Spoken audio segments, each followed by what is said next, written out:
Bien. Aguarden un segundo, comparto la pantalla de la Filmina. Ahí estamos. Habíamos dicho, no, en realidad no habíamos dicho, sino que cuando nosotros hablamos de pasivo, cuando uno estudia el lado derecho de la estructura patrimonial, si uno clasifica, digamos, el patrimonio en dos grandes columnas, por un lado los recursos o los bienes, y por otro lado las fuentes de financiación, del lado derecho tenemos las fuentes de financiación, ¿no? Que se clasifican en dos rubros, en dos grupos, digamos. Las deudas con terceros, con los pasivos, y las deudas con los propietarios, o el patrimonio neto. Es decir que, de alguna manera, esta columna de la derecha lo que nos dice es quién financia a todos los recursos. En el caso de los pasivos estamos hablando de terceros. En el caso del patrimonio neto, esa financiación proviene de los aportantes, o sea, de los propietarios o accionistas. Bueno, cuando hablamos de pasivos, tenemos que clasificar a los pasivos en dos grandes grupos nuevamente, que son las deudas ciertas, determinadas, que son las que vamos a ver en esta unidad de pasivos, y las deudas inciertas o contingentes. Esas son las dos grandes categorías de deudas dentro del pasivo, ¿no? Nosotros, las deudas contingentes, las vamos a ver al final de esta unidad, y con otra unidad que es la de pasivos contingentes. Y ahora lo que vamos a hablar es de las deudas ciertas, es decir, aquellas deudas determinadas, contraídas, y que no dependan de ningún hecho futuro, sino que ya existen y el ente las debe. Si vamos a la definición de la Real Academia, dice que es una obligación contraída, palabra dada o fe empeñada. Esa es una acepción, una definición un poco antigua, que no tiene mucho que ver con lo que estudiamos en el libro de la materia, ¿no? Sino que, fíjense lo que dice el libro del presente y futuro, que es un compromiso contraído con ciertas personas o terceros, sería obligaciones contraídas por el ente en beneficio o favor de un tercero, que consistirá en una obligación de entregar una suma de dinero, en cuyo caso estaríamos hablando de un pasivo dinerario, o bienes o prestar servicios, en cuyo caso estaríamos hablando de deudas, deudas en especie o no monetarias, ¿no? O no dinerarias. En definitiva, según el objeto o la prestación que vamos a tener que cumplir, las deudas o los pasivos se pueden clasificar en dinerarias, o sea que el objeto principal consistirá en la entrega de una suma de dinero, o no dinerarias, en cuyo caso vamos a estar hablando de entregar bienes o prestar servicios. Esta clasificación es la que tiene en cuenta la resolución técnica 8 a la hora de definir los rubros, ¿no? ¿Qué son los rubros? Cuando nosotros vamos a presentar la información contable, y como esto es un pasivo en el estado de situación patrimonial, la exposición de las deudas en el pasivo se va a realizar teniendo en cuenta este criterio o esta clasificación, que habla de la naturaleza de la deuda. Y de acuerdo a esa naturaleza o la operación que le da origen a la deuda, será el rubro, en definitiva, que vamos a exponer. Algo que es importante aclarar, y que hablan, ya que estamos hablando de exposición o criterios de exposición, cuando nosotros analizamos la exposición, en este caso de pasivos, y las comparamos con los criterios de exposición del activo, se suele preguntar, digamos, en los exámenes, ¿cuál es el criterio a seguir para determinar este orden de exposición? Y no es el mismo criterio que se tiene en el caso de los activos que el criterio que se va a tener en el caso de los pasivos. ¿Por qué?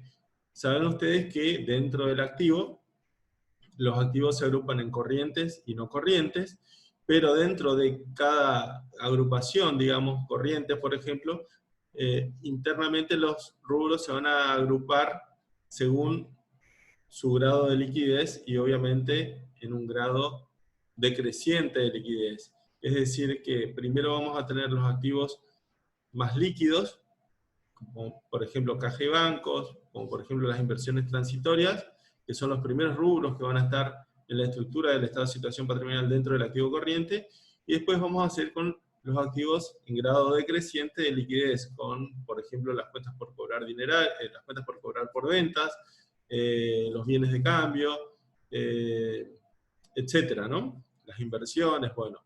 Para pasar después al activo no corriente, en donde ahí ya vamos a estar hablando de activos fijos o de permanencia de más de un año dentro del activo. Es decir, que ese es el criterio que se tiene en cuenta para los activos. Pero cuando hablamos del pasivo, uno muchas veces escucha en los finales que, queriendo hacer una especie de asociación con el activo, los chicos dicen que en el pasivo los rubros están agrupados de mayor a menor exigibilidad, y no es así. En principio, la primer gran agrupación en corrientes y no corrientes, sí podría decirse que es de mayor a menor exigibilidad. Porque los pasivos corrientes van a ser aquellos que ya estén vencidos o que lo vayan o que su vencimiento se vaya a producir en un periodo de 12 meses contado a partir de la fecha de cierre del ejercicio. Vendrían a ser las más exigibles. Y en el pasivo no corriente vamos a incluir todas aquellas deudas cuyo vencimiento opere o se produzca después de los 12 meses contados a partir de la fecha de cierre. Bien, eso en cuanto a en cuanto a una primer gran clasificación de pasivos, pero después, dentro del pasivo corriente y el pasivo no corriente, internamente la agrupación en rubros no se da de mayor a menor exigibilidad, ni hablar de liquidez, porque en el caso de los pasivos no corresponde hablar de liquidez, sino que la clasificación se va a realizar teniendo en cuenta su origen o su naturaleza, es decir, por categorías de deudas ciertas.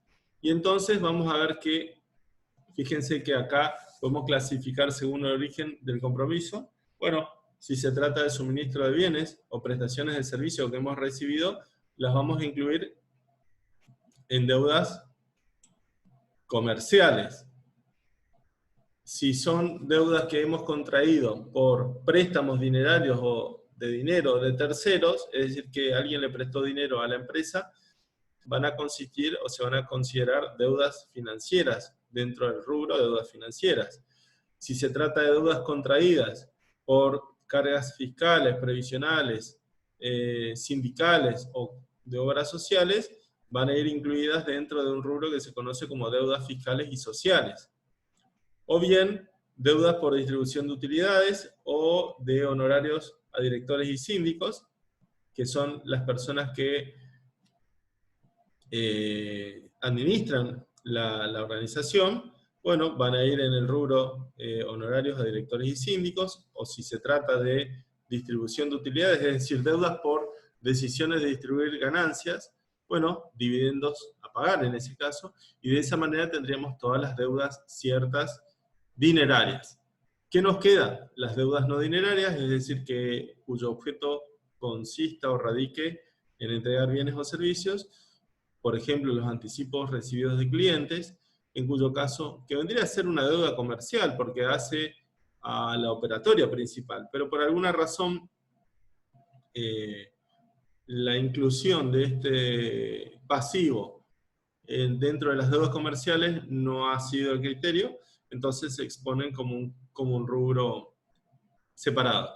Es una crítica que yo hago a las normas, porque nada impediría considerar una deuda de un cliente como parte de deudas comerciales. Es cierto, no son por provisión de bienes, pero sí hacen al giro o a la actividad principal. Bien.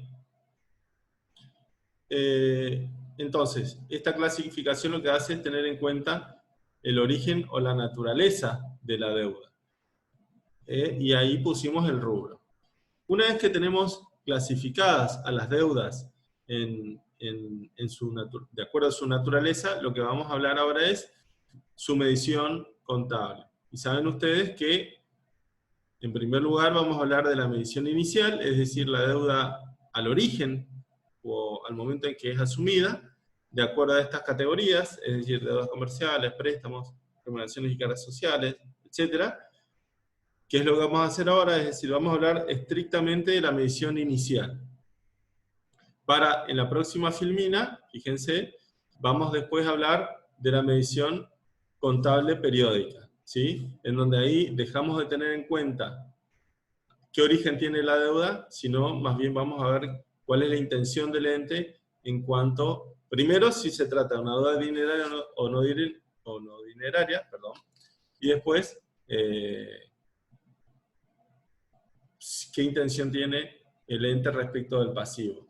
Algo parecido a lo que habíamos visto en contabilidad 3, cuando hablábamos de cuentas por cobrar, y veíamos que la medición periódica consideraba qué pensaba el ente respecto del activo, en este caso del pasivo. Bien, volvamos entonces a medición inicial.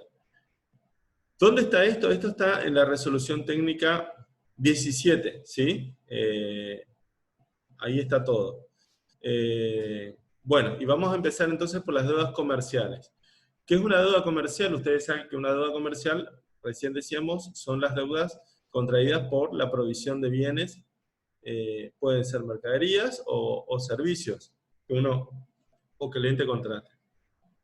En el momento de la operación, que es cuando se genera la deuda, y la deuda en sí va a estar asociada a un hecho sustancial, que es la entrega de la mercadería, o sea, cuando nosotros recibimos la mercadería por parte del proveedor, y en su caso vamos a tener que identificar el momento con la firma de un remito, o la firma de una factura, que es la que acompaña a la mercadería, generalmente es el remito. En ese momento nosotros vamos a estar prestando el consentimiento por la mercadería que recibimos. Y en ese momento, o sea, el momento de la operación, nosotros vamos a asumir una obligación. Claramente estamos hablando de compras de bienes o prestaciones de servicios financiadas, no de contado, ¿ok? En ese momento, lo que nosotros vamos a recibir es el comprobante de la operación. Hoy en día se suele o se estila, de hecho, inclusive las normas de la AFIP en cuanto a comprobantes ya establecen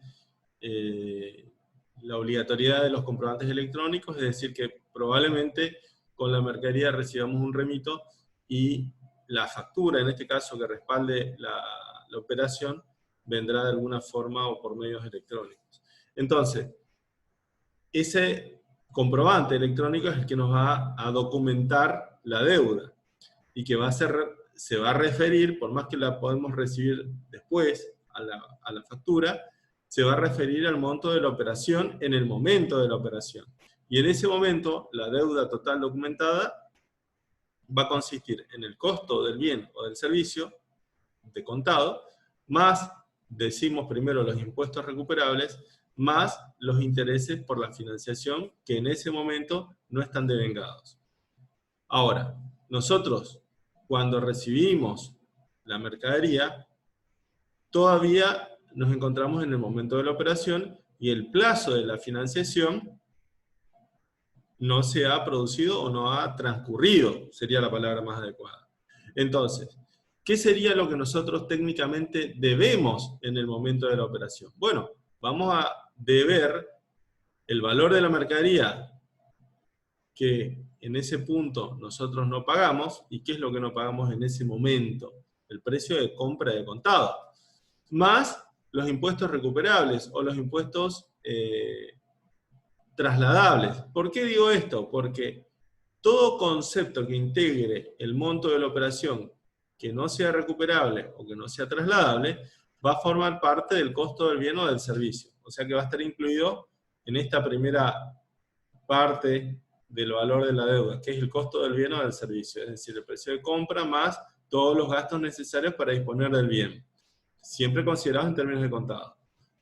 Adicionalmente, si hay impuestos que son recuperables, esos impuestos ya, al estar liquidados, y que representan para nosotros un activo, porque son créditos fiscales,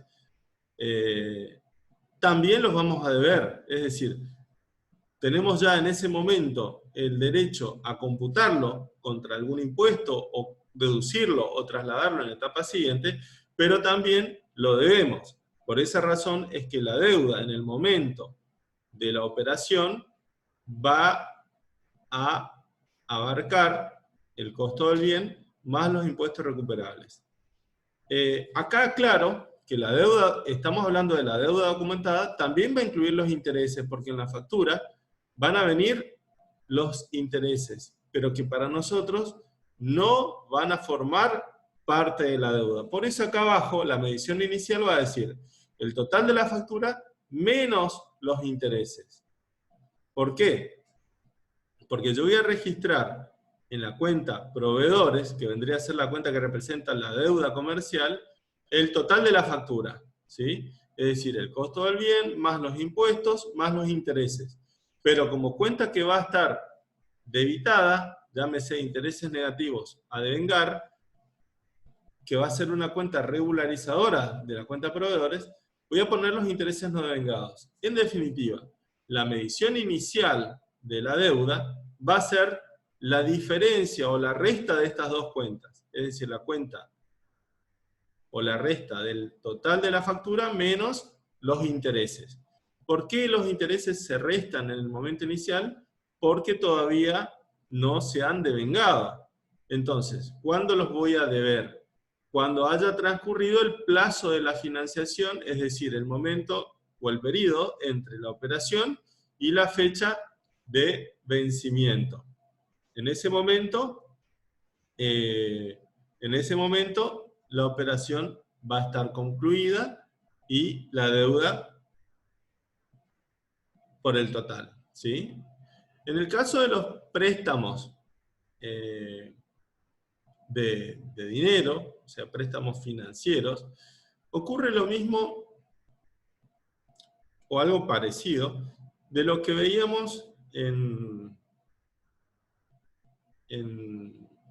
contabilidad 3 cuando hablábamos de cuentas por cobrar. ¿Por qué le digo que ocurre lo mismo?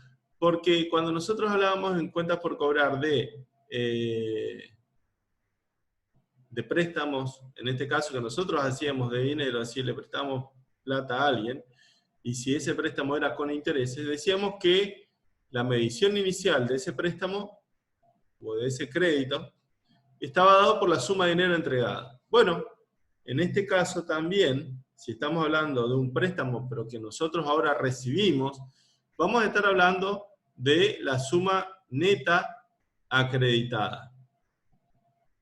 Por eso hablamos del importe que inicialmente nos acreditan en nuestra cuenta corriente, es decir, la plata que efectivamente nos prestan. Si inmediatamente al momento de la acreditación nos debitan algún concepto de gastos relacionados al préstamo y que van a hacer que disminuya la plata acreditada, eso no quiere decir que la deuda disminuya, sino que nosotros vamos a deber la plata igual, es decir, la plata que hemos recibido inicialmente. Si hay gastos de constitución de la deuda y están a cargo nuestro, el banco las va a deducir de la plata que va a acreditar y igual las vamos a deber, ¿sí? Forman parte del costo financiero de este tipo de operaciones. Esa sería entonces la medición inicial de un préstamo. Cuando hablamos de remuneraciones y cargas sociales, sería la tercera categoría de deudas ciertas. Estamos hablando de las remuneraciones del personal que trabaja en la organización, en la empresa.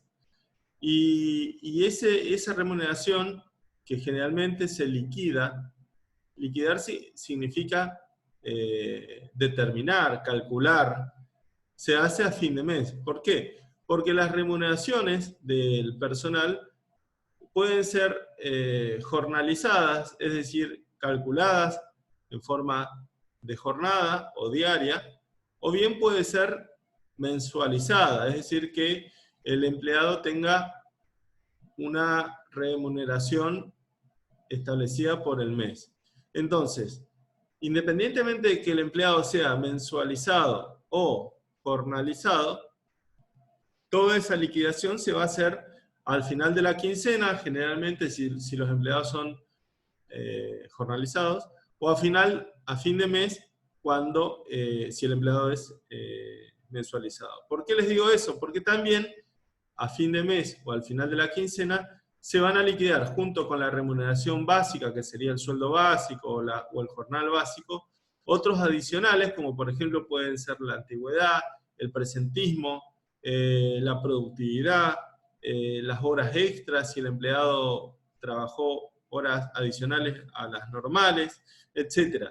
Y también se van a deducir las inasistencias, las sanciones, si la empresa le aplica alguna sanción disciplinaria o pecuniaria. Entonces, todas esas novedades que van a tener en cuenta el departamento de personal a la hora de la liquidación de las remuneraciones, se van a hacer al fin de mes o al final de la quincena. Entonces, una vez que se hace toda esa liquidación, nosotros vamos a saber cuánto es lo que se debe por este concepto. Y a este concepto hay que agregarle las cargas sociales, que son el costo, digamos, que tiene el empleador por tener empleados por distintas razones. Las cargas sociales o contribuciones patronales se suelen agrupar en 4 categorías, ¿sí? Tenemos las contribuciones patronales de la seguridad social o la previsión social, que son todos aquellos aportes que se realizan para previsión social. ¿Qué es previsión social? Que cuando un empleado trabaja, él va a cobrar un sueldo por este mes que trabajó, pero también se va a prever, se va a previsionar el futuro, es decir, para que cuando el empleado cumpla con la edad mínima para jubilarse, pueda acceder al beneficio de la jubilación. Entonces, todo lo que se aporte o las contribuciones que vayan a la previsión social forman parte de las contribuciones patronales. También tenemos las contribuciones patronales a las obras sociales. ¿Qué son las obras sociales? O el sistema de salud. Son todos aquellos aportes que el empleador hace por encima de los sueldos, justamente para prever las contingencias de salud de los trabajadores y de su grupo familiar. Entonces, sería esa segunda categoría. Otra tercera categoría sería la que habla de las contribuciones patronales sindicales, que es en el caso de que el empleado esté encuadrado en alguna agrupación sindical.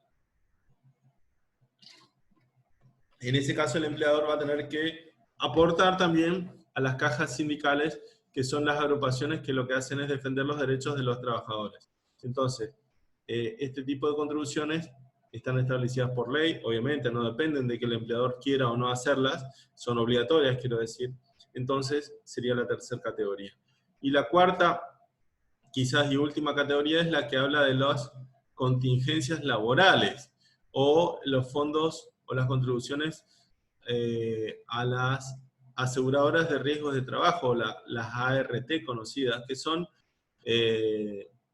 contribuciones que hace el empleador para, digamos, pagar a las ART, que lo que hacen es cubrir el riesgo de accidentes laborales por parte de los trabajadores, para que en caso de que un accidente cause, digamos, la muerte o la inhabilidad del trabajador, temporal o permanente, parcial o total, sea, digamos, en este caso la aseguradora de riesgo de trabajo quien tenga que indemnizar en parte al trabajador. Entonces, independientemente de la liquidación de sueldo o de jornal que tenga el trabajador, que se va a sintetizar en lo que conocemos como los recibos de sueldos o recibos de haberes, y que van a ser las sumas que el empleador va a tener que depositar a fin de mes o a fin de quincena al trabajador. Vamos a tener, digamos, las declaraciones juradas de cargas patronales, sindicales y de obra social, que van a representar también las deudas de la empresa para con estos distintos organismos. Entonces, estas obligaciones o deudas que va a tener la empresa van a presentar, digamos, una deuda ya sea a fin de quincena o a fin de mes. Y van a ser entonces las remuneraciones netas, que es el sueldo de bolsillo que tiene el empleador, más, como yo les decía, las contribuciones patronales a las distintas cajas, ya sea de previsión social, obras sociales, sindicales y ART, más lo que se le retiene al empleado, que también se deposita junto con las contribuciones patronales, más las remuneraciones no periódicas, como pueden ser el sueldo anual complementario o la licencia anual obligatoria. Entonces, todo eso va a representar la deuda que va a tener la empresa una vez que se liquide. Cuando hablamos de cargas fiscales, ¿qué son las cargas fiscales? Las cargas fiscales, a ver si está acá dice, son las prestaciones exigidas coactivamente por el Estado en el ejercicio de su poder tributario. Se suelen clasificar, digamos, en impuestos, tasas o contribuciones. Si se trata de impuestos, son, digamos, exacciones que el Estado hace de los contribuyentes para financiar su funcionamiento, ¿no? Entonces, exacciones son cobro, a eso me refiero, que el Estado hace coactivamente, es decir, que no están sujetas a la voluntad del contribuyente, en ejercicio de su poder tributario. El poder tributario es el poder que solo tiene el Estado para exigir a los contribuyentes el pago de impuestos. Y esto es algo que surge de una ley, obviamente. Entonces, cuando nosotros hablamos de cargas fiscales, tenemos que identificar lo que se conoce como el nacimiento de la obligación fiscal. ¿Qué es el nacimiento de la obligación fiscal? Es un momento que está establecido en una ley, porque los impuestos tienen que, o son, mejor dicho, establecidos por ley. Es el momento en donde, si es una ley, estamos hablando de un legislador que sancionó y estableció esa ley, establece cuándo se configuran el o los hechos imponibles. ¿Qué es el hecho imponible? Es un presupuesto fáctico que el legislador estipula que en caso de que un contribuyente lo configure, nace la obligación. Es decir, si el Estado dice, o mejor dicho, no el Estado, una ley dice que si durante un ejercicio económico o fiscal una persona tiene ganancias, la obtención de ganancias en un ejercicio fiscal configura un hecho imponible en un impuesto que se conoce como impuesto a las ganancias. Entonces, el haber obtenido ganancias configura ese hecho imponible. Ese hecho imponible, en este caso este impuesto, se determina cuando se determine la ganancia, o sea, a fin de año, y eso hace que nazca la obligación fiscal de ese impuesto. Tenemos que separar las categorías en dos. Contribuyentes son las personas físicas o jurídicas en la que se verifica el hecho imponible, es decir, en definitiva, quien paga el impuesto. El contribuyente es quien soporta o sobre quien recae el impuesto.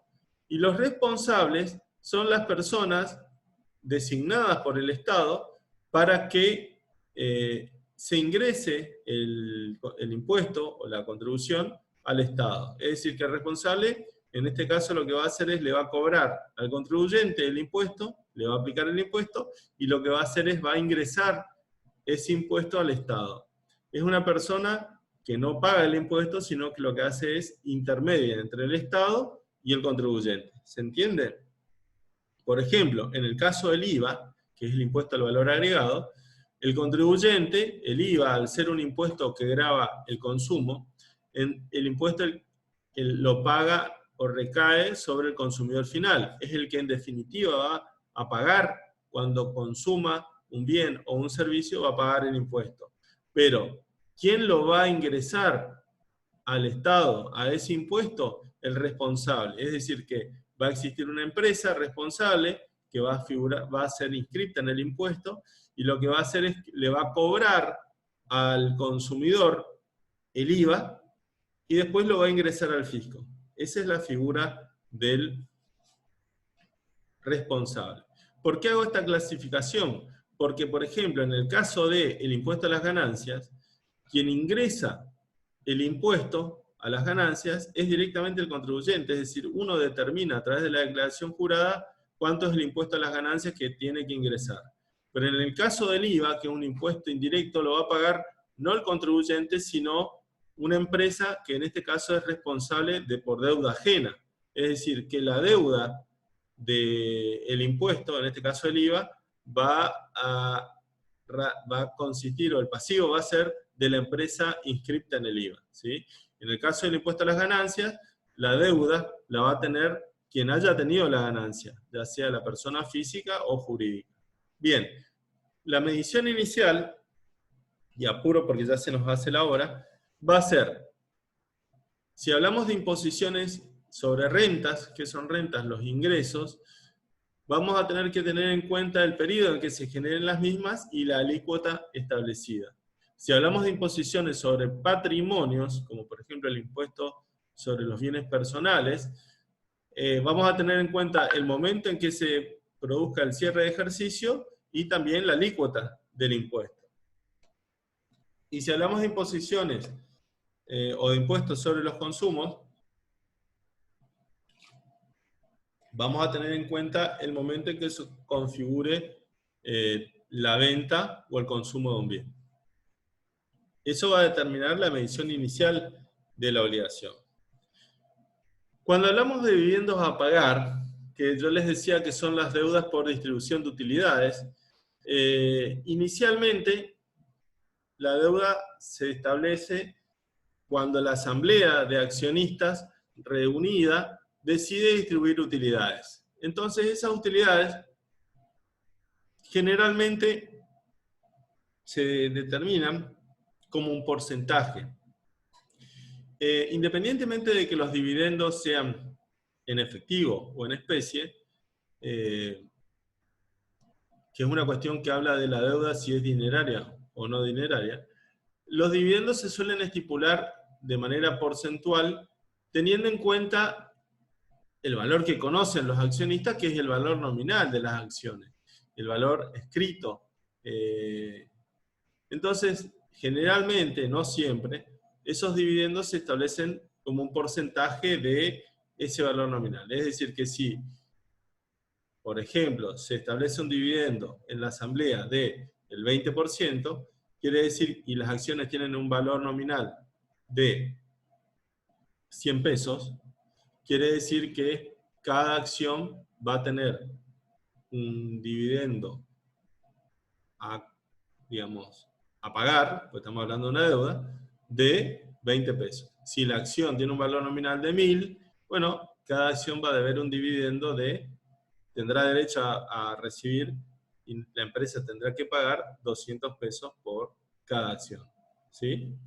Esa deuda se determina en el momento de la asamblea, es decir, es la asamblea la que decide, y que es una asamblea que se tiene que realizar dentro de los 4 meses desde el cierre del ejercicio, y una vez que se reúne y tiene el balance y ve si hubo ganancia y decide si va a distribuir o no utilidades. Si la asamblea toma la decisión de distribuir dividendos, va a tener que establecer si van a ser en efectivo o en especie, y el monto, como les decía, también va a ser lo que vote la asamblea. Si los dividendos no son abonados en el momento, en el momento en que establezca la asamblea, que generalmente es algo que se consensúa con los administradores porque tiene que ver con la disponibilidad de fondos, va a haber que estipular también los intereses que se le va a tener que pagar a los accionistas hasta el momento en que efectivamente cobren los dividendos. Bien. Entonces, el monto inicial de la deuda por dividendos va a ser el monto establecido por la Asamblea más los intereses si corresponde. Si se trata de dividendos en especie, es decir, que la Asamblea establezca que se van a distribuir bienes o servicios, habrá que ver la medición corriente en el momento de la Asamblea del bien que vamos a tener que entregar. Y por último, cuando hablamos de los anticipos de clientes, que son cuando nosotros cobramos por adelantado un bien que vamos a tener que entregar a futuro. La medición inicial tendrá que, o va a estar, mejor dicho, relacionada con las condiciones del anticipo. ¿Qué quiere decir las condiciones del anticipo? Si el anticipo fija precio o si no fija precio, es decir, se trata de un anticipo nominal a cuenta del monto final a tener que pagar. Si el anticipo congela precio, entonces lo que está haciendo el cliente es fijando una proporción del valor del bien que va a tener que entregarle a la empresa. Entonces, la medición inicial de la deuda para nosotros va a ser la medición corriente del bien o de la proporción del bien que vamos a entregar. Y si es un anticipo nominal, es decir, a cuenta, que no congela precio, es decir, si el bien, por ejemplo, cuesta 1.000 pesos y el cliente entrega 100, bueno, pero nosotros le recibimos 100 pesos, quiere decir que si cuando nosotros el cliente diga, bueno, voy a querer retirar, bueno, si el bien subió de precio, como el anticipo no fijaba precio, va a haber un precio nuevo y habrá que restarle solamente 100. En ese caso, nosotros solamente le debemos el importe que ha entregado, es decir, 100 pesos, el importe nominal recibido. Esto también habla, como ustedes se dan cuenta, de la deuda por el anticipo, si es una deuda monetaria o no monetaria. ¿Por qué? Porque si no congela precio, es una deuda nominal en pesos, monetaria, y si es una deuda que congela precios, sí va a estar atada al precio del bien, entonces va a ser no monetaria. El resto de las deudas hacia arriba, que de las que estábamos hablando, todas, si son deudas en pesos y no en dólares o en otra moneda extranjera, van a ser deudas también monetarias. Bueno, como yo les dije, vamos a dejar por acá, y la semana que viene yo voy a estar subiendo, voy a ver, digamos, si completo lo que faltaría para la clase de hoy y lo subo al canal, yo les voy a avisar, y la semana que viene, el viernes, estaríamos cerrando con esta unidad de pasivos para empezar con la de la 5 de patrimonio neto. ¿Sí? Así que bueno, chicos, me despido, los saludo, y no sé si querían preguntarme algo, si no, los saludo hasta la semana que viene. Yo tengo una pregunta rápida, profe. Sí, Disculpe que lo moleste. sí. El monto que estaba por asamblea, ¿el monto se refiere al porcentaje o el valor que va a tener la acción? O sea, si va a ser 100 o 1000, Claro, la esa parte asamblea, no entendé. cuando hablamos de los dividendos, el monto lo va a definir o lo va a votar la asamblea. Y es un porcentaje generalmente.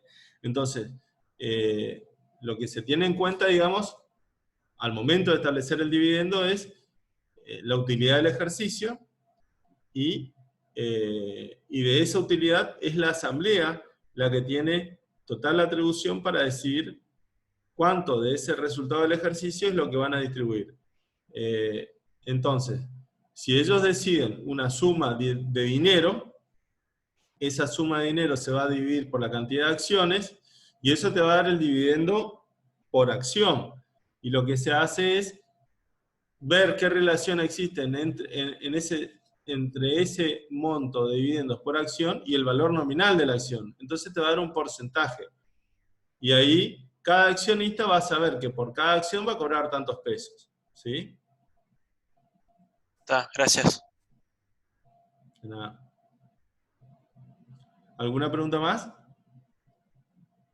Bueno, los saludo, chicos, y los veo la semana que viene. Buen fin de semana a todos. Hasta la próxima, Sí, profe. profe, hasta luego. Igualmente.